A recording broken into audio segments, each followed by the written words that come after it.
धन्यवाद प्रोफेसर सतीश कुमार और इग्नू का मैं शुक्रगुजार हूँ कि उन्होंने मुझे इस काम के लिए बुलाया।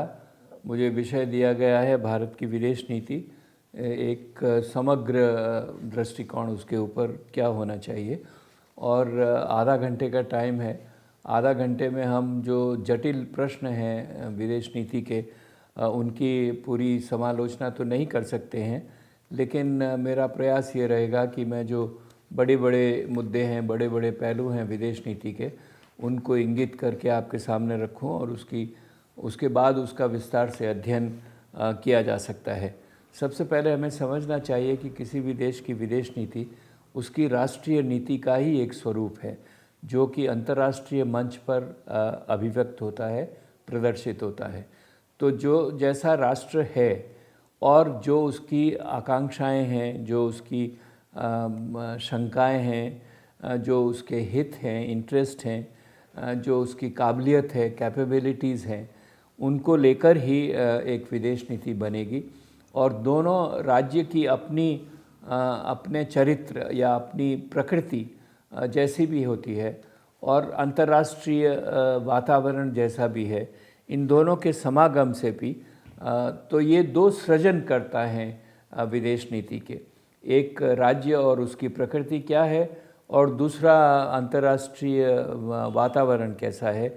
इन दोनों के समागम से, इन दोनों के सम्मिश्रण से ही विदेश नीति पैदा होती है, विदेश नीति परिभाषित होती है।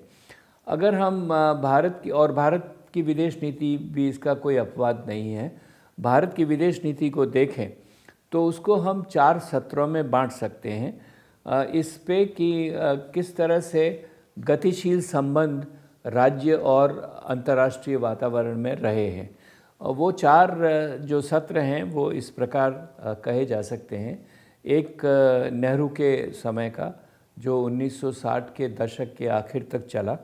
दूसरा नेहरू के जो उत्तराधिकारी आए, उन्होंने सत्ता संभाली और भारत की विदेश नीति को आगे बढ़ाया, जो 1980 के दशक के अंत तक चला।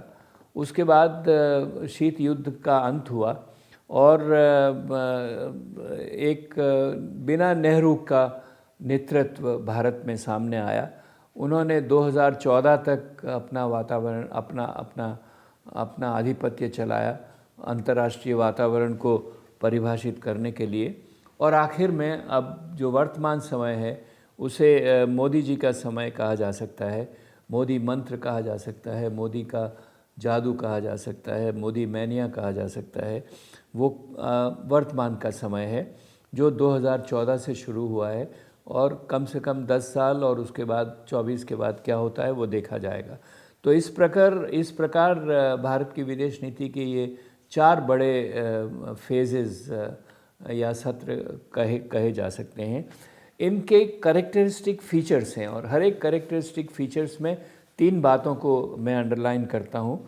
जो उस वक़्त के राज्य की क्या प्रकृति थी, उस वक़्त के अंतर्राष्ट्रीय संबंधों का जो फैलाव था उसकी क्या प्रकृति थी, और उन दोनों को देखते हुए किस प्रकार की विदेश नीति सामने आई। अगर आप नेहरू के समय को देखें तो नेहरू के समय का भारत एक विरासत थी उसके पास में, और उस विरासत में ये सब शामिल था कि हमारी संस्कृति क्या है।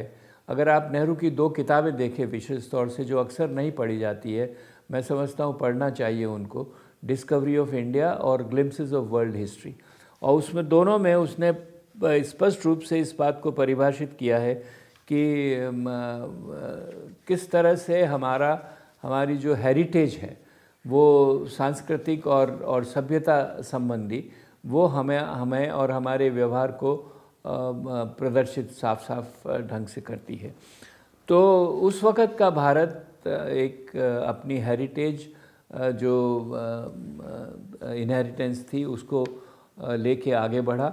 और उस वक़्त का भारत कमज़ोर भारत भी था, क्योंकि 2 पड़ोसी बड़े एक तरह से आक्रामक पड़ोसी बन गए, एक पाकिस्तान और एक चीन। और इन दोनों से हमने 60 के दशक तक 3 बड़े युद्ध देखे। एक 47-48 में कश्मीर की लड़ाई, फिर 1962 में चीन से लड़ाई, और उसके बाद 1965 में पाकिस्तान ने फिर हमला किया और उसकी वाली लड़ाई। तो दो भारत की सुरक्षा को बहुत बड़ी चुनौती थी इस समय में, और भारत विश्व के मामलों में भी एक तरह से अलग थलग पड़ गया था। वो इसीलिए कि सारा विश्व गुटों में बदल गया। हम लोग न तो कम्युनिस्ट गुट में शामिल थे, न हम लोग वेस्टर्न गुट में शामिल थे, और इसीलिए हमने अलग रहकर अपनी स्वतंत्र नीति को चलाने की कोशिश की। तो ये सब बातें कोल्ड वॉर को लेते हुए, जो आक्रामक पड़ोसी थे उनको लेते हुए, जो हमारी विरासत थी उसको लेते हुए जो नीति बनाई हमने, उस नीति का बड़ा नाम उभर कर नॉन अलाइनमेंट या असंलग्नता की नीति के रूप में आया, जिसका दारोमदार, जिसका पूरा थ्रस्ट जो था वो ये था कि हम किसी भी सैनिक संगठन में शामिल नहीं होंगे और हम किसी के भी लड़ाई झगड़े में पक्ष नहीं लेंगे, ना इधर की बात, जो सच्ची बात हमको लगती है वो कहेंगे, हम किसी से बंधे हुए नहीं रहेंगे। तो हमारी अपनी जो सामरिक स्वतंत्रता है, स्ट्रेटेजिक ऑटोनॉमी है, उसको एसर्ट करने की हमने कोशिश की। फिर अफ्रो एशियन कंट्रीज जो सभी कमज़ोर थे, जो उपनिवेशवाद से निकले हुए थे, जो साम्राज्यवाद से निकले हुए थे, जो रंग भेद की नीति से प्रताड़ित थे, उन सब को इकट्ठा करने की कोशिश की और अफ्रो एशियन मूवमेंट को आगे बढ़ाने की कोशिश की। और उसके साथ ही साथ शांति और डिसआर्मामेंट, निरस्त्रीकरण की बात को लेकर भी हमने अपने उद्देश्यों को आगे बढ़ाया, क्योंकि हम समझते थे कि हम कमज़ोर हैं, हम लड़ाई नहीं लड़ना चाहते हैं, लड़ाई से हमारी प्रगति, हमारे विकास को ठेस लगेगी।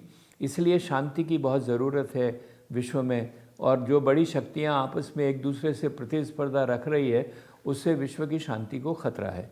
तो हमने उसको बचाने की कोशिश की और नेहरू के समय में दो बड़े काम ज़रूर हमने एशिया में किए। एक कोरिया की शांति समाधान में हमने योगदान दिया, एक Indo China, Laos, Cambodia, Vietnam, इन देशों के शांति प्रयासों को हमने आगे बढ़ाने की कोशिश की। और जो यूनाइटेड नेशंस के पीस कीपिंग ऑपरेशंस हैं, यूनाइटेड नेशंस को स्ट्रेंथन करने की बात है, वहाँ पे डिसआर्मामेंट लाने की बात है, नॉन न्यूक्लियर की बात है, उसमें भी उसको आगे बढ़ाने की कोशिश की। जब नेहरू के उत्तराधिकारी आए तो जो पहले की कमज़ोरी थी वो कुछ कम हुई और कुछ विश्वास जागने लगा भारत में, और नेतृत्व भी एक तरह से अलग किस्म का था, जो नेहरू के आदर्शवाद से कि जिसकी आलोचना की जाती है, उससे थोड़ा अलग होकर एक ज़्यादा व्यवहारिक रूप से और अपने विश्व की बड़ी बड़ी समस्याओं से थोड़ा सा दूर हटके अपने आसपास की समस्याओं पर ज़्यादा जोर देने का काम उन्होंने किया। कोल्ड वॉर तब भी चल रहा था और जो पॉलिसी बनी वो हमारी एक व्यवहारिक नीति जिसको कहा जा सकता है, यथार्थ की नीति जिसको कहा जा सकता है। उसके साथ साथ पड़ोस में हम लोग बहुत सक्रिय हो गए।